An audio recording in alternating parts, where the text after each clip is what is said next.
আপনারা কখনো না কখনো জাদু তো অবশ্যই দেখেছেন, সেটা টিভিতে হোক কিংবা বাস্তবে। এই জাদুগুলো দেখতে দেখতে আমরা বিমোহিত হয়ে যাই, কারণ জাদুকর দক্ষতার সাথে নিখুঁত কৌশল অবলম্বন করেন যা আমাদেরকে তাক লাগিয়ে দেয়। আজ এমনই কিছু জাদুর রহস্য ভেদ করতে চলেছি যা হয়তো আপনি আগে কখনো দেখেননি। তো চলুন শুরু করা যাক। আপনারা এই জাদু অফলাইনে হোক কিংবা অনলাইনে নিশ্চয়ই দেখেছেন। কোনো একটি টেবিলের মধ্যে জাদুকর শুয়ে পড়েন এবং বড় ইলেকট্রিক করাত দিয়ে তাকে দুই ভাগে ভাগ করে ফেলা হয়। তার সহকারীরা এইটা করে থাকেন। তারপর তার সহকারীরা এই দুই ভাগ আলাদা করে দর্শককে দেখায়। এই জাদুটা জাদুকররা কিভাবে করে আমাদেরকে বোকা বানায় তা কি জানেন? বলে দিচ্ছি। এই জাদুতে শুধু জাদুকর একাই থাকেন না, তার সাথে আরও একজন থাকেন যাকে সেই টেবিলের মধ্যে আগে থেকেই লুকিয়ে রাখা হয়। জাদুকর তার দেহের সামনের অংশ টেবিলের উপরে রাখেন এবং বাকি অংশ টেবিলের নিচে লুকিয়ে রাখেন। আর এই কাজটা খুব দক্ষতার সাথে করা হয় যাতে আমরা বুঝতে না পারি।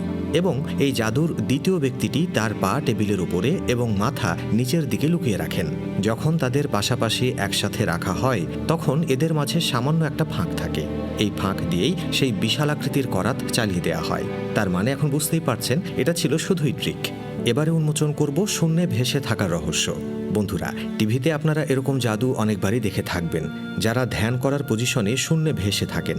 আপনি কি জানেন এই অদ্ভুত কারসাজিটি সে কিভাবে করে থাকে? আসলে এরা হাওয়ার উপরে নয়, বরং একটা স্টিলের ফ্রেমের উপরে বসে পড়েন যা তাদের কাপড়ের নিচে লুকানো থাকে। আর তারা যে লাঠিটি ধরে থাকেন সেটি আসলে ওই স্টিল ফ্রেমের সাথেই যুক্ত। এই জাদুটি করার জন্য জাদুকরকে একটু বেশি কাপড় চোপড় পরতে হয়, যেন অধিক কাপড় দিয়ে সেই ফ্রেমটিকে সম্পূর্ণরূপে ঢেকে রাখা সম্ভব হয়। এই ভিডিও ক্লিপটি দেখুন। যারা তাকে দেখে ভয়ে দৌড়ে পালাচ্ছে। লোকটি দুই ভাগে ভাগ হয়ে আছে এবং হাত দিয়ে তার অর্ধেক অঙ্গকে জাপটে ধরে আছে। তারপরেও সে চলছে, কিন্তু এটা কিভাবে সম্ভব? এবার আসল রহস্য ভেদ করা যাক। এই লোককে শুধু সামনের দিক থেকে দেখলেই আপনি এমনটি দেখতে পাবেন। অন্য অ্যাঙ্গেল থেকে দেখলে আপনি এই ধাঁধার সমাধান পেয়ে যাবেন। এটিও আসলে একটা কৌশল, কিন্তু হাঁটুর উপর থেকে কোমর পর্যন্ত যেটা দেখা যাচ্ছে সেটা আসলে একটা ডামি, আর শার্টটাও একটা ডামি। এই ডামি পরে শরীরকে একটু বাঁকিয়ে রাখতে হয়। কিন্তু সে যাই হোক, সামনে থাকা মানুষ তো আর একথা জানে না, তাই তারা ভয়ে দৌড়ে পালায়। তাছাড়া পালক থেকে কবুতর বানানোর ম্যাজিকও তো আপনারা দেখেছেন। ব্রিটেন গট দ্য ট্যালেন্ট অনুষ্ঠানের এই জাদুকরের জাদুটা দেখুন। ম্যাজিশিয়ান একটি পালকে আগুন ধরিয়ে দিচ্ছে এবং সেটি পুড়তে পুড়তে কবুতর হয়ে যাচ্ছে। কিন্তু এটা কিভাবে সম্ভব? একটু ক্লোজ করে দেখা যাক। সে যেটাতে আগুন ধরিয়েছিল সেটা ছিল একটা ফ্ল্যাশ পেপার। সাধারণত ম্যাজিশিয়ানরা দ্রুত আগুন ধরানোর কাজে এই ফ্ল্যাশ পেপার ইউজ করে থাকেন।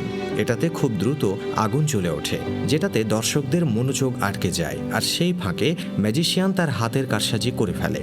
জ্যাকেটের বাম হাতের দিকে তাকালে দেখবেন একটু ফুলে আছে। যখন আগুন অনেক জোরে জ্বলে উঠেছিল তখন সে তার বাম হাত থেকে কবুতরটা বের করে আনে, যেটা সে করেছিল চোখের পলকে। এরকম কৌশল অবলম্বন করেই কিন্তু পানির উপর দিয়েও হাঁটার জাদু দেখানো হয়। অনেক সময় আপনারা টিভিতে সেটা দেখেছেন। এরকম জাদু দেখলে হয়তো চিন্তা করে থাকেন কিভাবে সম্ভব? আসলেই কি জাদুকরের কাছে অদ্ভুত কোনো শক্তি আছে নাকি, যেটা ব্যবহার করে সে পানির উপরে হাঁটতে পারে? এর পেছনে রহস্য হলো, জাদুকর আসলে যে পানির উপর দিয়ে হাঁটছে ঠিক তার নিচে রয়েছে প্লাস্টিকের একটা প্ল্যাটফর্ম। প্লাস্টিকের এই পাতুগুলো এতটাই স্বচ্ছ যে এটি পানির রঙের সাথে মিশে যায়। তাই মনে হয় জাদুকর শুধু পানির উপর দিয়ে হেঁটে যাচ্ছেন। এই জাদুকে আরও রিয়েল মনে করানোর জন্য আশেপাশে আবার অনেকে সাঁতারও কাটতে থাকে। কেউ কেউ ডুব দিয়ে সেই পাতের নিচ দিয়ে চলেও যায়। পারিপার্শ্বিক এই দৃশ্যগুলো জাদুটিকে আরও বাস্তব করে তোলে। আর এভাবেই আপনি আমি জাদু দেখে বিমোহিত হয়ে পড়ি। তো দর্শক, নিশ্চয়ই ভালো লেগেছে আজকের ভিডিও। আগামী ভিডিও দেখার আমন্ত্রণ জানিয়ে এখানেই বিদায় নিচ্ছি।